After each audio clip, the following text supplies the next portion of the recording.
On today's show, there are lessons to be learned by the Ottawa Senators from watching the Florida Panthers win their second consecutive Stanley Cup. We continue our 2025 NHL Draft Rankings with 3 prospect profiles today. This is Brady Kachuk, and you're listening to the Locked On Senators podcast. Your Locked On Senators, your daily podcast on the Ottawa Senators. Part of the Locked On Podcast Network. Your team every day.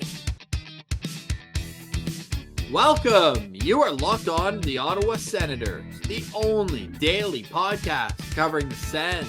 On the outskirts of enemy territory, I'm Ross Levitan, alongside Brandon Piller up in the Blue Mountains. Today's episode is brought to you by FanDuel. Right now, new FanDuel customers can get $200 in bonus bets if your first $5 bet wins. Just head to FanDuel to get started. Today is Wednesday, June 18th, and Pilsy, you knew the NHL offseason started when you woke up this morning, and Matt Rempe signed a contract extension with the New York Rangers. Yeah, I mean, that's the first thing you got to get done if you want to get back to glory if you're the New York Rangers. But look, congrats again to the Florida Panthers who beat the Edmonton Oilers again, their third trip to the Stanley Cup Finals, and now back-to-back Stanley Cup champions. Ross, I think it's fair to say that this Florida Panthers team is a dynasty. Nah, I'm not there yet. Wow, what do you need to do? One more in the next 2 years. I don't like Matthew No. Kachuk talked about how getting to the finals helps the dynasty talk. I think Does it it? does for sure. Yes. Losing 3 straight Stanley Cup Finals and winning 2 back-to-back. That's a dynasty. 2 back-to-back is great. So are the Lightning a dynasty too? Are we having 2 dynasties in 6 years? I would say so. Yeah, because the Lightning went to 3 Stanley Cup Finals as well. Yeah. But I think we need to up the ante. You can't have a dynasty every 6 years. You have 2 dynasties in 6 years. Because we say that the Chicago Blackhawks are a dynasty. They won 3 in 6 seasons, right? That's 50% of the time. The Florida Panthers won a cup 66.6% of the Right, but the time I'm there. saying it needs to be more, and it can be over a greater period.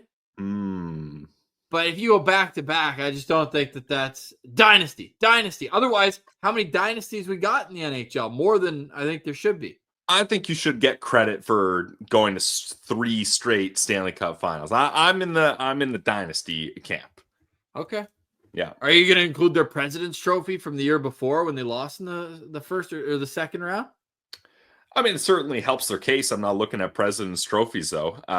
But I think also dynasty shouldn't just be statistical and counting. I more think of how dominant was this team, and the Florida Panthers are incredibly dominant. Chris Johnson posted, I gotta get it here because it's crazy. The Panthers spent more time leading during the Stanley Cup Final than any previous team in history. 255 minutes and 49 seconds leading in the Stanley Cup Finals. Like, for me, it's not just counting cups, it's how dominant were you, and was any other teams really in your realm? And I think it's fair to say that the Florida Panthers have been the most dominant team by far in the last 3 seasons. Yeah, definitely. They almost blew a 3-0 series lead in the Stanley Cup Final last year, though. You know that, right? Oh, so almost blowing a lead. Do they etch that on the cup? Well, they didn't get on the cup 3 years ago, and you're giving them credit for getting to the final. Well, you want to put the Prince of Wales trophy on their dynasty list? I don't know. Well, this is why it's a debate. I think they're in the dynasty camp, but Not yet. That's fair. But what I will say, they have to win again next year, or they just have to win once more in the next 2 years? Correct. Once more in the next 2 years. Yeah. I think you have to win 3 to be a dynasty in my books. Otherwise, we're giving out dynasties 2 and 6 years. I don't like that. And both in Florida. But what we can get from that is that the Ottawa Senators are in the best division in hockey. I don't think that that's even up for debate anymore. Yeah, the Atlantic Division is stacked. I mean, 5 Atlantic Division teams made the playoffs out of 8 this year. Like, it's It's a tough division, and that makes it unfortunate for the Ottawa Senators. But you can't just sit there and be like, hey, we're in the toughest division, so we got to lower our expectations. You still got to have that hunger. And for a captain of your team to watch your brother lift the Stanley Cup 2 years in a row, that's got to bring some motivation to you. It has to be. I mean, he talked to us last summer. He's going to chat with us again this summer, and we'll discuss it. But I mean, at the same time, I feel like the first one, you're really happy for your brother. But if it were me, the second one, I'd be pissed. I'd be like, okay, it's my turn. Let's go. I'm not doing another summer of dancing around the cup without touching it at the party and everything like that. And now it's not like, oh, when I get mine, we'll be even. It's like, no, he's still got a one-up on you here. Pillsy thinks he's a dynasty. Yeah. It is incredible what he played through. So credit to him, man. Big time. Adductor torn right off the muscle, hernia, and didn't think he was going to be able to play. Shocker that all of a sudden he was able to play on day one, game one of the playoffs. And also, like, I don't really have time for the tax talk about contracts. One, I think it's boring to listen to. And two, I don't know But you don't like talking about taxes? Everybody loves taxes. No, except John Tavares. But Yeah, if you're looking at how to build a winner, $60 million practice facility, great weather, and a team that wins. That, to me, is the recipe that the Florida Panthers have been able to do, as well as I've heard and read recently that Bill Zito doesn't make a single move without signing off from his analytics staff, which is funny because all people who hate analytics love the way the Florida Panthers play, but they're built entirely on analytics. Yeah, and on Twitter, I saw this. Drew Livingstone posted, here's some of the moves that Bill Zito had to do or did to build this dynasty. So another person calling it a dynasty, but claiming Forsling off waivers, arguably the greatest waiver claim ever. Like, it's insane the value they got off that. Traded for Tkachuk, traded for Reinhart, traded for Bennett, traded for Montour, traded for vets at the deadline, Marchand, Tarasenko, traded for Seth Jones. Like, the trades that this team made and were able to pull off are incredible. And you might look at it and be like, well, they have no first round draft picks in the last 3 years, and maybe even going on another 2. I've lost track of all the draft picks the Florida Panthers have lost, but F them picks if you get the Stanley Cup. And sometimes sports is very calculated. You have to know when you're in your window, and when you're in your Stanley Cup contending window, you got to push all your chips in. You got to go for it and find out ways to draft and develop other ways. It's not like this Florida team has nobody that they drafted or developed. They got Lundell, Ekblad, obviously a long time ago, Barkov. Like, there's guys that they had drafted and developed, and you got to hit on those too. But at some point, you have to find a way to use your draft capital to make that push and be in win now mode. Now, it doesn't always work out. Ask Pierre Dorion, who spent a lot of draft capital on guys that were only around for a year and a half, and DeBrincat and Chychrun. But that can be the route to success sometimes. Yes, and you snubbed Michael Amadio waiver claim from Toronto to Vegas, where he went on to win the Stanley Cup. Yeah, I don't know if that one's better than Gustav Forsling. No, Forsling's been unreal. And talk about twisting the knife for Buffalo Sabres fans again, with Sam Reinhart getting 4 goals in the cup clinching game. I mean, that's a lot of pain. Saw some photos going around of Ryan O'Reilly hugging Sam Reinhart, hugging Jack Eichel, and said, imagine telling you in 2019 those guys would have 4 Stanley Cups by 2025. And Ross, it'd be sick if the Ottawa Senators acquired a player from Buffalo that the Buffalo fans just weren't really that interested anymore, and he felt that he didn't really want to be in Buffalo, and maybe he would be invigorated in a new environment. That would be so cool. Oh yeah, Dylan Cousins. So hopefully that happens. I tracked it, Ross. I had the tweet where I think it was 1 year after Ryan O'Reilly wins the cup, 2 years after Eichel, 3 years after Reinhart. Maybe got that mixed up. So by my calculations and the pattern, if the trend continues, 4 years after the Cousins trade, the Ottawa Senators will win the Cup. So I know it's a little bit of time to wait, but we got to wait for the Florida dynasty to die down, and then the Ottawa Senators can pick it back up. I'm just going to have to put that in my calendar here for 2028. Yeah. June 2028. I am completely free as of right now. All right, so what did the Sens learn from the Stanley Cup Final in general? And you're saying just get a player from Buffalo?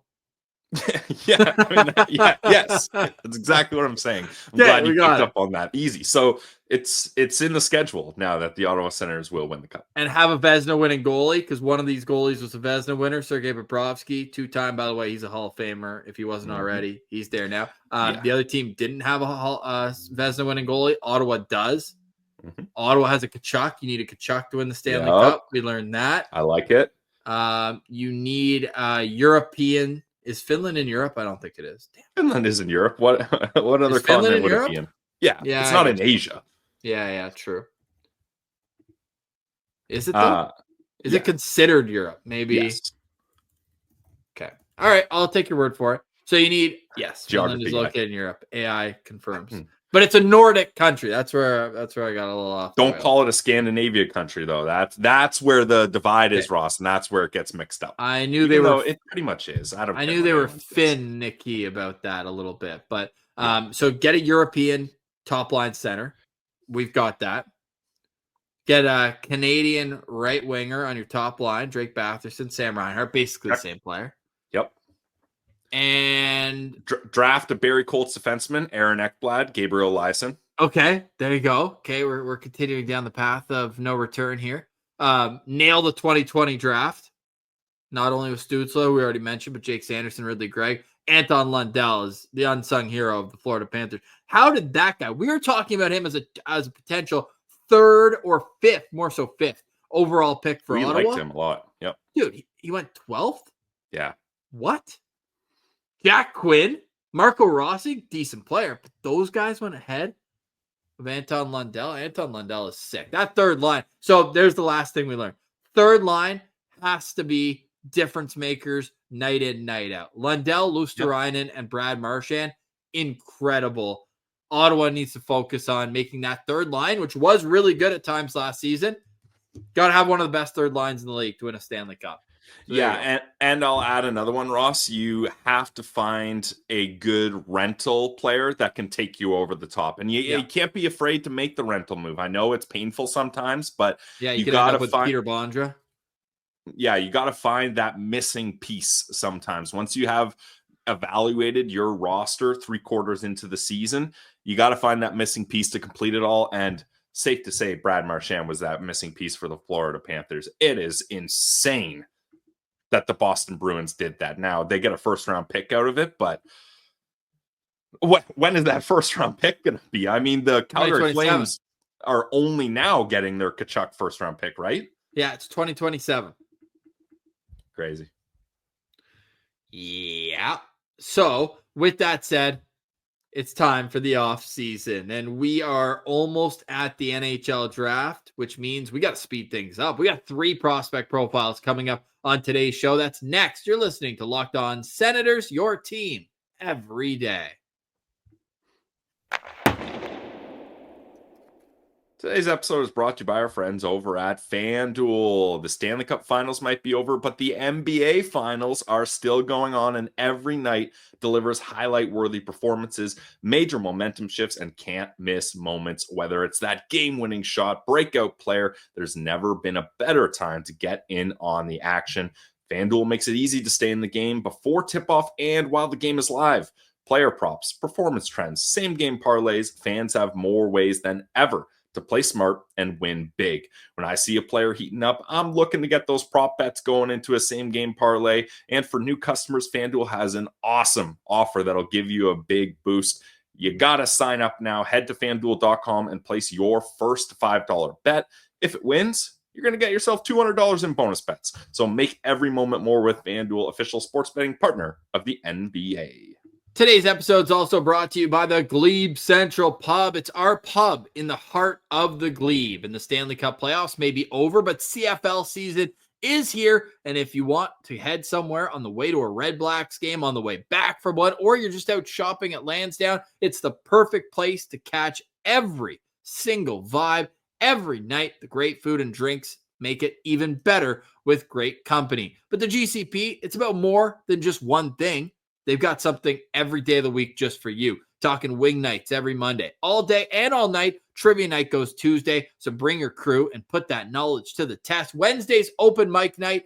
Thursdays are all about cheap tacos. And of course, Saturdays, live music, the best, with no cover ever. Hey, it's time to get to the GLEBE Central Pub. Whether you're going for the live music or a night out with friends, make GLEBE Central Pub your home base because, as you know, the vibes are free at the GCP.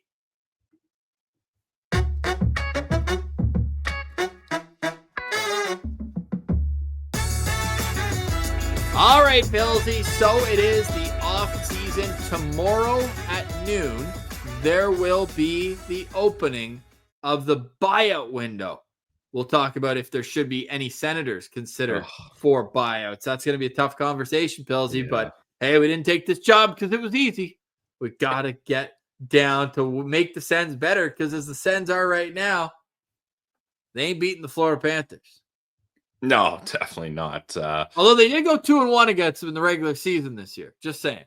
It's true. It's true. 2-0 in Ottawa, even though they got outshot like 40-20 in one of them. Yeah, the Florida game in Florida was that was not good. But winning that home opener up against the Panthers was sick. That was awesome. Suits on the best empty net goal of the yeah, exactly. Who's the real Stanley Cup champion? The team that just won 16 extra games in a 2-month span, or the team that beat that team in the first game of the regular season? Yeah, gotta ask tough questions, like you said. And Ross, the Ottawa Senators lost to the team that lost to the team that won the cup. So put that feather in your cap. Coming in at number 12 on our Locked On Senators NHL Draft Rankings, probably the best all-around defenseman in this draft class. And with all due respect to Matthew Schaefer, from the Tri-City Americans, we've got Calgary native Jackson Smith, who I can't find a weakness in this guy's game. Yeah, Jackson Smith is a really nice prospect. Left shot defenseman, 6'3", 190 pounds. With the Tri-City Americans last season, 68 games, 11 goals, 43 assists for 54 points, a +2. Then in the playoffs, only 5 games, but he had 3 points in that. And he also spent some time with Team Canada at the U18s in 7 games. He had 4 goals, 1 assist for 5 points, and finished a +7. And Ross, he joins this new age, new wave of new era of prospects going from a CHL league to the NCAA next year. He will be playing at Penn State University, where he will be teammates with Senators goalie prospect Kevin Riedler. And there are still rumors that 2026 likely first overall pick Gavin McKenna is considering joining Penn State, which would just be even more reason that they'd be appointment viewing. But with Jackson Smith, who's, I think you were doing him dirty a little bit there, because at the combine, he was 6'4", 199. Would you have him at? I was just going by EP, but I don't think they updated. 6'3", 190. So he gained an inch and 9 pounds. That's pretty solid. Yeah, and he's May birthday, so just turned 18 in May. You mentioned left shot. And how about the left side of our top analyst rankings? A little bit lower than on the right. We've got Bob McKenzie at 10th overall. Again, that's the midterms. Craig Button at 13th overall. Scott Wheeler at 17th. And Corey Pronman, 20th? Huh? Then you've got the other side of the ledger. Elite prospects at 6th overall. 6th. Then you have McKean's at 7. And Locked On NHL prospects at 9. When we saw EPs, we were like, whoa, because we hadn't seen McKean's updated. We hadn't seen Sebastian over at Locked On NHL prospects, but they're not on an island with that pick. Jackson Smith has a ton of very heavy supporters in this draft class, but even with those high marks, comes in with an average of 11.71. Now, when you talk about an all-around defenseman that you hope can be a top pair guy, to me, if I'm drafting Jackson Smith, I know that at the very least, and this is high praise, and I mean it, at the very least, you're getting a guy who's going to play in one of the two spots on your left side for 10 years. He's going to be a top 4 defenseman in the league, and I'm almost sure of it. Yeah, I don't think that's that crazy, Ross. He has so many tools. He was the 2nd overall pick in the 2022 WHL draft. He's a smooth skater that goes up the ice with confidence. You find guys open, rushing to the net. And he does this thing, at least I notice in his highlights, where he makes it look like he's just casually chucking the puck on net, but he's got purpose to it. He does a lot of pass off the pads plays, or he makes it look like he's just slinging it, but it's actually going wide of the net and right onto a teammate's tape for a backdoor tap in. Very impressive highlight tape. Now, there are some, I don't want to say flaws, but maybe concerns is a better way to put it. Wheeler says his reads and processing needs work, and he can skate himself into trouble sometimes. Corey Pronman mentions his defensive play isn't consistent, and he can get caught up attacking too much. So that's one of those things where I feel like a junior player, a junior defenseman, when you have the skills that Jackson Smith has, you can get a little greedy and really try to ramp up the offense. So I think he's going to have to work on his decision-making and remembering that he's a defenseman, and sometimes he's got to hold back and hold the fort down a little bit more. You know what's funny? You mentioned that because one of the scouts told EP when you're talking about his reads, a scout in May said that Smith could go number 1 if he could think. Instead, you hope he could become Philip Broberg. Yeah, and that's the thing. Like Philip Broberg, he had the tools as a prospect as well, but sometimes you just can't figure it out. I don't want to say mentally, that sounds bad, but sometimes your mind doesn't catch up with your physical skills. And there's a lot of runway left for Jackson Smith, and I think him going to college is definitely a good move. It's crazy that we're now in an age where you're able to do that, but I think it benefits a certain crop of players, and I think it'll benefit Jackson Smith. Yeah, I think so too. And I also think that him being more time in the gym and watching film, probably more so, is going to be the way to go after playing 68 games this season in the regular year. And then now he's going to be going down to 36 in college. I'm excited to see this guy go. Very safe, projectable prospect, much like Logan Hensler, who I'm way higher on Jackson Smith than Logan Hensler, but in that crop of, you know what you're going to get. Is just what's the upside. And I would bet on Jackson Smith's upside because he does have that offensive awareness and skill to be able to get pucks through and to his teammates in the offensive zone. What are your Senators stars for Jackson Smith? I've got him at 4 stars, Ross. He's not going to be in the Sens range. Let's just start off with that. But also, I am a little nervous that he's going to try to do too much. And then when those things don't work in the upper levels and when he gets to pros, he's going to get frustrated and he's going to have a hard time playing his game. But there's certainly a lot to like about him too. And the scout polls for EP had him as the best neutral zone defender, 2nd best 4-way mobility and offensive defenseman, 3rd best puck moving D, 4th best highest floor and shutdown D man. So like you can see, he's got little pockets of talent all over his game, but can he find a way to think the game properly? That's the risk you're taking here. I'm not saying it's a complete gamble. I think, like you said, it's likely he's going to be a top 4 defenseman, but where is his potential going to land? That remains to be seen. And we will find out which prospect pool he will become. I believe the first, if at worst, the 2nd best prospect in whatever pool he ends up selecting. And that fan base is going to be watching a ton of Penn State games, and we'll be really curious to see how he ends up there. Jackson Smith comes in to our Locked On Senators NHL Draft Rankings with an average of 11.71 at 12th overall. You can find all of our draft profiles available for free on YouTube. On the other side, we've got a mammoth of a defenseman plus a forward with a connection to the Ottawa Senators. You're listening to Locked On Senators, your team every day.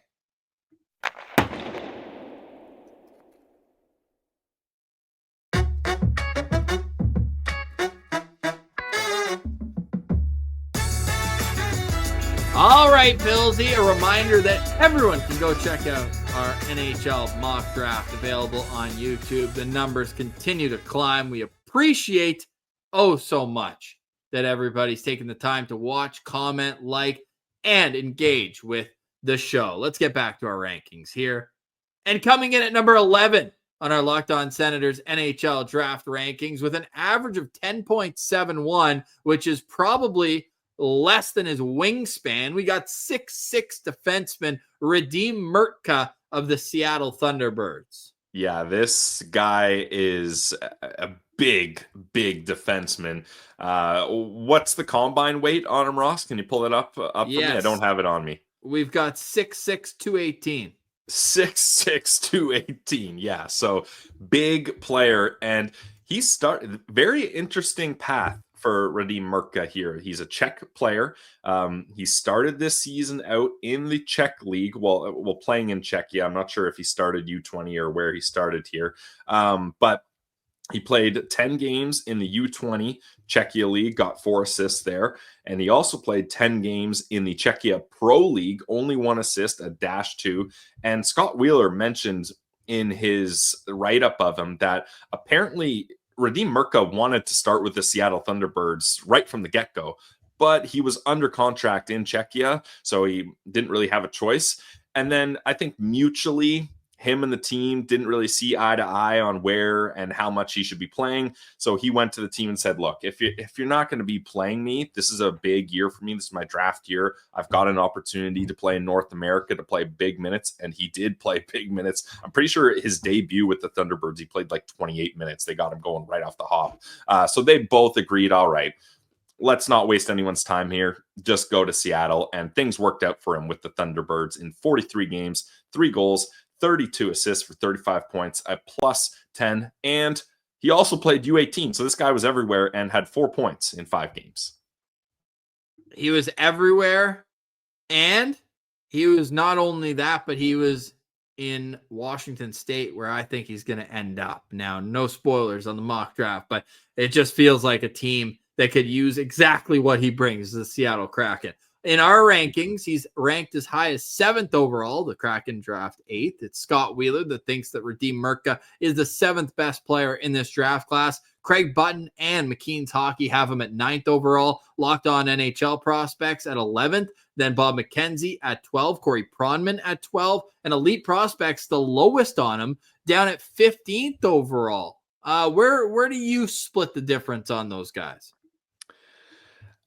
I think where we got him is good, Ross, at 11, maybe even closer to 9 or 10. I would bump him up a little bit just because he is the best right shot defenseman in this draft, and that's coveted big time. And he's got a pro frame at 6'6", 218, like we talked about. But I do think if you're looking at Radim Mrtka, you're looking at a guy that's going to be a shutdown player in the NHL. Now, he did play both penalty kill and power play for the Thunderbirds. I don't think we're going to see him playing power play in the pro leagues. EP loves his defensive game. The scout polls have him as the best shutdown defenseman in the draft. I would agree. He uses that big 6'6" frame to keep guys wide. They mention even when guys get around him with speed, he's like, okay, cool, you might get around me, but I'm not letting you cut to the middle. I'm using my stick and my range to keep you wide, and you're going to have to figure it out, often forcing those speedy guys coming down the wing to rush all the way around the net. And he uses his stick to poke pucks, intercept passes. So I agree with you, Ross. I think it would be crazy for the Seattle Kraken not to draft this guy at, what do they have, 8th overall? 8th overall. Yeah, and I mean, how many times are they going to take a centerman with one of their top picks? This is a high quality and quantity centerman draft, but I think if you're the Seattle Kraken, this guy's developing in your backyard. He's got size. He's going to be a shutdown player. They like those guys. Think of Adam Larson, a guy that they really like on that team.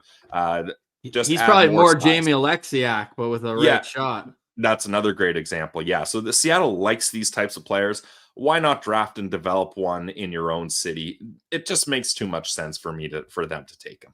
And because he's Czechia native, he is able to kind of move around if they don't want him back in Seattle. But I think that it's a great spot for him with Oh, him yeah. and He's Braden staying there, I Coots, think. who we just covered recently. They can be a much better team than they were this season. Next, and everything that they do, as Pilsy alluded to, runs through Mrtka on the back end. He's physical, but not in kind of a punishing, like he's not going to go out there and lay a big head and take you out in the middle of the ice. But where Elite Prospect says he uses his physicality is to win retrievals. If you guys are going into the boards together, he's going to be able to use that big frame, angle you off, stick his ass out, push you off the puck, and get the ability to skate away with it. Now, pace is the one thing that Elite Prospects keeps referring to as why he's not ranked higher than 15th. They say he has flashes of it, but that on a nightly basis, he might not have as much pace as he will need if he's going to play the same amount of minutes any given night in the NHL.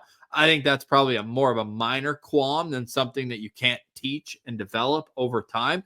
But it's just worth pointing out why Elite Prospects has him lower than anybody else on our rankings. I'm high-ish on Radim Mrtka. You made a great point about right shot defenseman always finding a way to kind of slip up the draft into the top 15, top 10 even. And he's got the size that scouts love.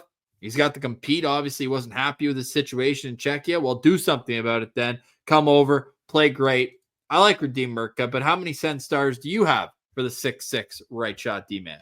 Just quickly though, Ross, I think the pace comment, obviously it's fair, but when you're a big shutdown defenseman, I think you can get kind of lulled into this feeling that he doesn't play with pace because he's just shutting down plays and slowing the game down overall. And I think it maybe makes it seem like he doesn't have a lot of pace, which still could be true. But for me, I don't see that as a disadvantage or a flaw for Mrtka. And typically when you talk about pace issues, it's mirrored to skating issues.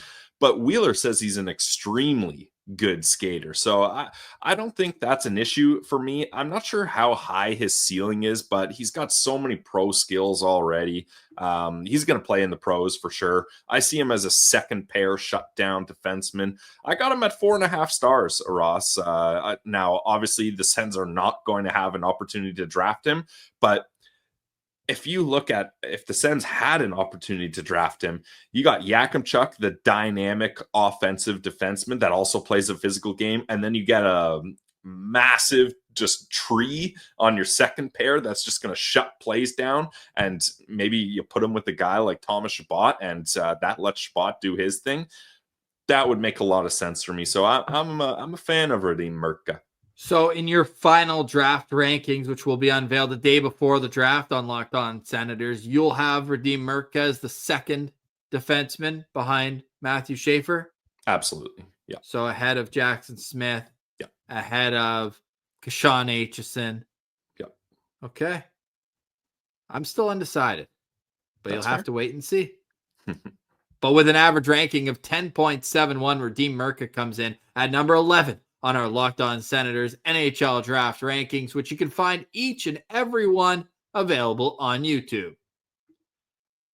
All right, coming in at number 10, we've made it to the top 10. We're heading to Brantford, Ontario, and Bulldog star forward Jake O'Brien. Yep, Jake O'Brien. This guy is an elite playmaker with great vision, and he's one of those guys, Ross, a rare case where, they jump into the CHL scene, particularly the OHL scene, which in my mind is probably the most talented of the 3 CHL leagues. His rookie year, first off, won Rookie of the Year. Decent. Well done, Jake. 61 games, 13 goals, 51 assists, 64 points. He was over a point per game guy in his rookie year.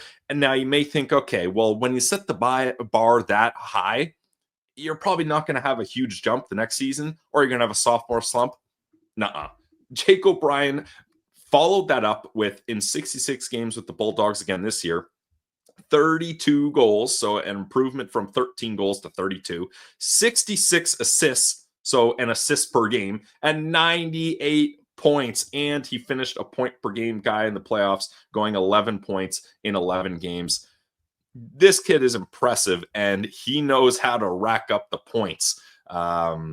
That's something that cannot be denied when you're talking about Jake O'Brien. No, and I don't think for many players we've put their points in the sidebar on our backgrounds for these, but 117 assists in 127 games as a 16 and 17-year-old.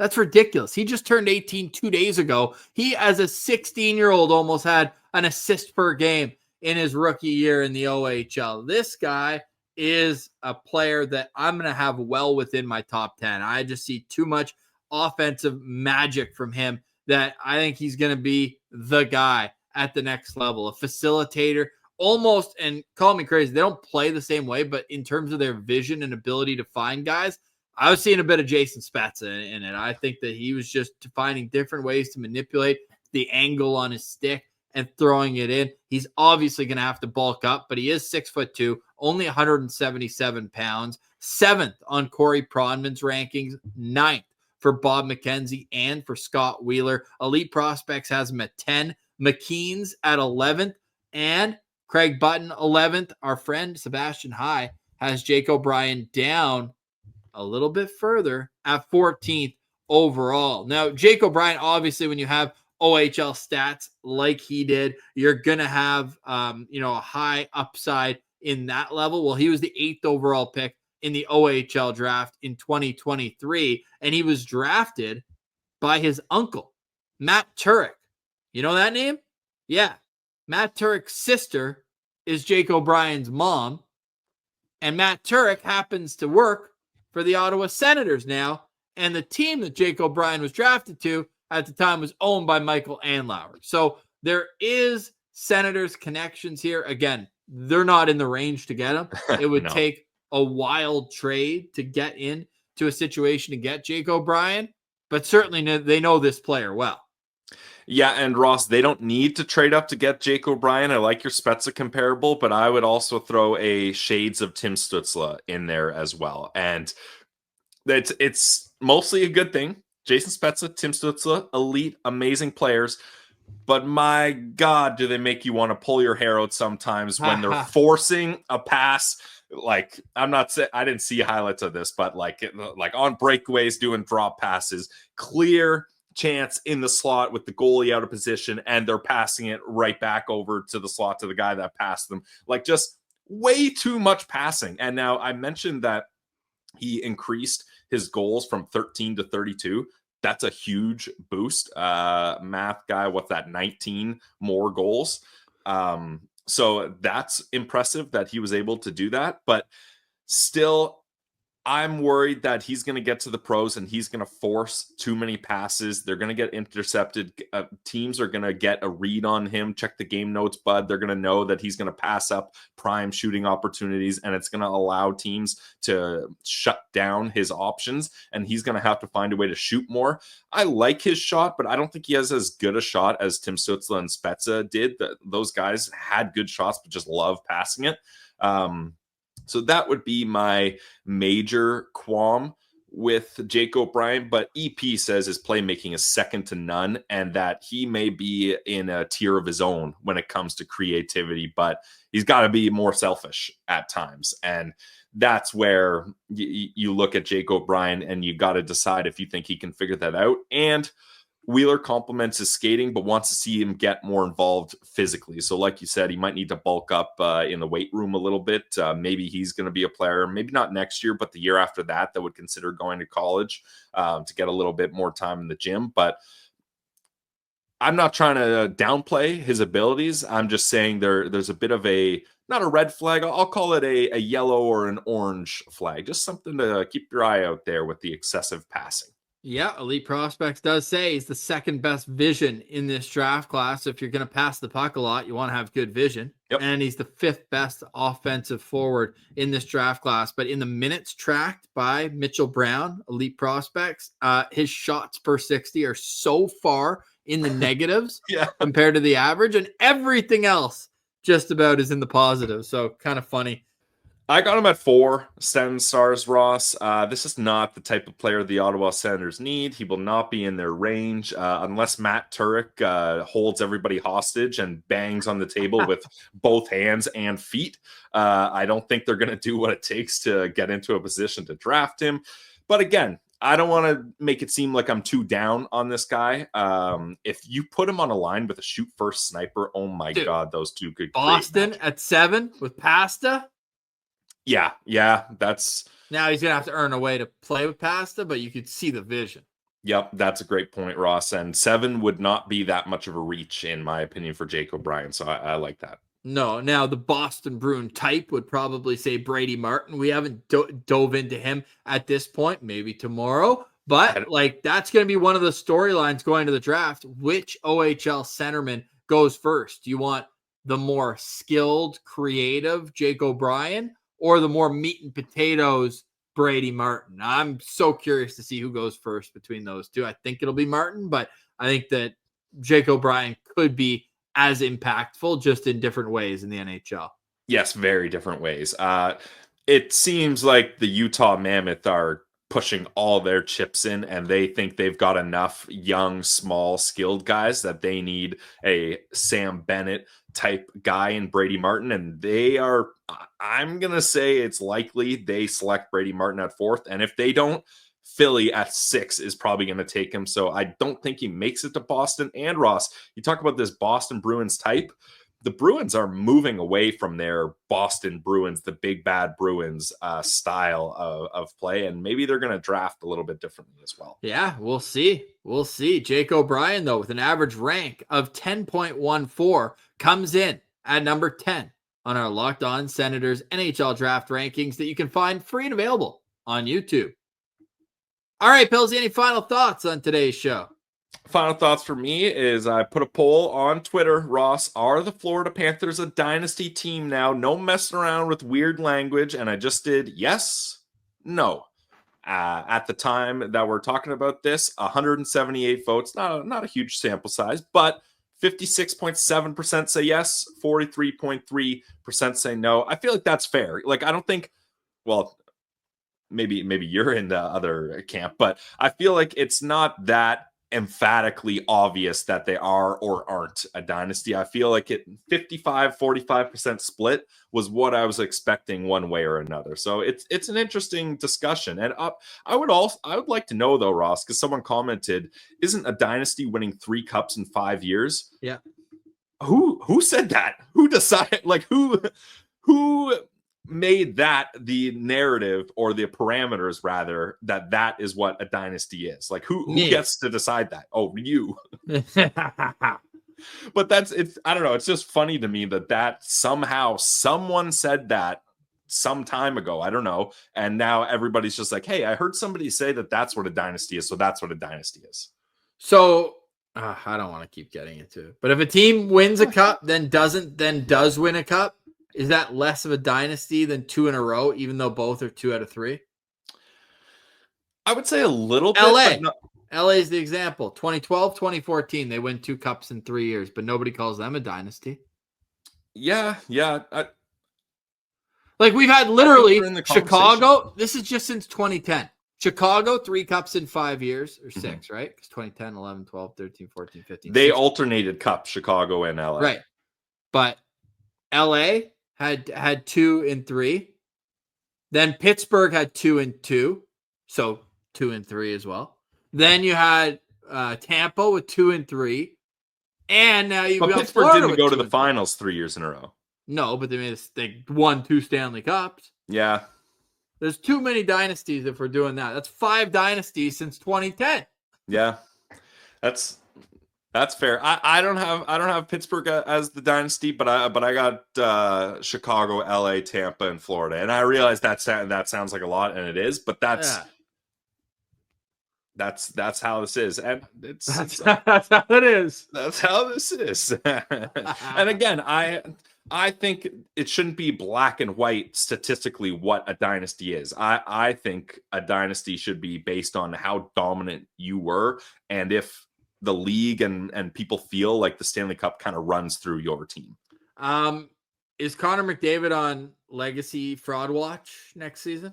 No, that's so unfair because like look at the points he puts out. Like Connor McDavid and Leon Draisaitl had 33 points this playoffs. The top Florida Panther player, Sam Reinhart, had 10 less points, including 4 goals in the last game. Yeah, and 4 goals in the final game. Not taking anything away from him, but I don't know. The people that are on the McDavid fraud watch, I don't buy that. No, I just want him to be incredible. more selfish because like he had the same amount of goals as Evan Bouchard. Like if he wanted to, he could have had more.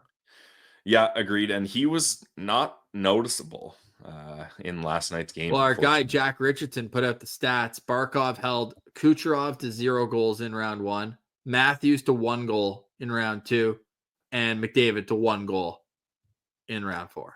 Crazy. Yeah, nobody. The narrative of Barkov is that underrated guy anymore. That's dead. Everybody understands and appreciates how good Alexander Barkov is. And Insane. Ross, did you see that picture of his hand? Yeah, oh my brutal. God, how do you play on your right hand? It was like 7 or 8 stitches all across here. So every time he's closing and gripping that stick, he's feeling that, and that's a tough one to play through. Because it's the Cup, and one day we hope the Ottawa Senators will be in that position. For now, we'll focus on the draft. Literally the other end of the spectrum. Players coming into the league, how can they make an impact? We're into the top 10. We're doing 3 more tomorrow, and it is buyout talk. Should any Senators be considered for a buyout? That window opens tomorrow. RFAs need to have their qualifying offers in about 10 days. We'll get a little off-season primer as the Stanley Cup has been awarded. For now, we say goodbye. Go check out the mock draft. For Brandon Piller, I'm Ross Levitan. Thank you for liking, watching, listening, and engaging with the show. This has been another edition of the Locked On Senators podcast, your team every day.